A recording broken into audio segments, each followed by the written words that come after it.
సరే ఏ పార్టీలో చేరుతారో అని చెప్పారంటే వాస్తవం కూడా కేసీఆర్ గారి పట్ల నాకు గౌరవం ఉన్నది, అరవింద్ గారి పట్ల ఏదైతే ఉందో అభిమానం ఉన్నది. నాకు రెండు కుటుంబాలతోనని చెప్పంటున్నా, కేసీఆర్ గారి కుటుంబంతో డి శ్రీనివాస్ గారి కుటుంబంతో నాకు అనుబంధం ఉన్నది. నిజంగా ఒకప్పుడు 2019లో I wanted Arvind to contest from Congress party. నేను అతను మాట్లాడా, మీరు కాంగ్రెస్ పార్టీకి వెళ్ళి అభ్యర్థి కంటే బాగుంటుంది అని చెప్పని అన్నప్పుడు పరిస్థితులు ఏదైతుందో కాంగ్రెస్ గెలుపు అవకాశాలు లేవు అని చెప్పని మరి ఆయన ideological or whatever it is ఆయన took chance from BJP.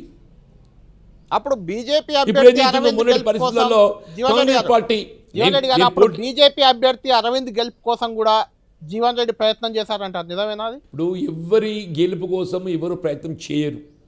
Vote అనేది ఏదైతుందో ఎన్నికలకు ఆలోచన విధానం మారుతుంది ఓటర్ది. వాళ్ళ ఉదాహరణకు సిద్దిపేట ఉంది హరీష్ రావు గారు, ఆయన ఎమ్మెల్యేగా ఏదైతుందో ఆయనకు వచ్చిన ఓటు పర్సెంటేజ్ ఎంత, ఎంపీగా ఆ ఓటు ఎందుకు పోలు చేయించలేకపోయిండు?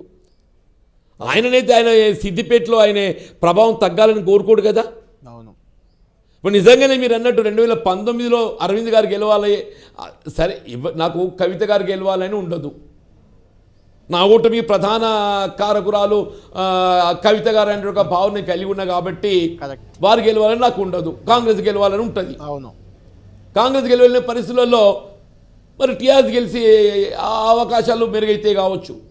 అంతర్గామ యున్నో అంతర్గామ, అవును, జగిత్యాల మండలం అంతర్గామ సంజయ్ గారి సంజయ్ గారి నేటివ్ విలేజ్, వారి సొంత గ్రామం నేటివ్ విలేజ్. అవును, మరి అంతర్గామని అయితే టీఆర్ఎస్ మెజార్టీ రావాలి కదనే, టీఆర్ఎస్ బీఆర్ఎస్ అప్పుడు ఏ పార్టీ ఉందో. అవును, అవును, అంతర్గామలోనైతే కవిత గారికి మెజార్టీ రావాలి కదా, మరి ఎందుకు తీసుకురాలేకపోయిండు? ఎన్నిక అనేది ఏదైతుందో ఎలక్షన్ టు ఎలక్షన్ మార్పులు దొరుకుతాయి, ఓటర్ ఆలోచన విధానం మారుతుంది. శాసనసభ ఎన్నికల్లో ఒక ఆలోచన విధానం ఒకలాగుంటుంది, పార్లమెంట్ ఒకలాగుంటుంది, స్థానిక సంస్థల ఎన్నికల్లో ఒకలాగుంటుంది.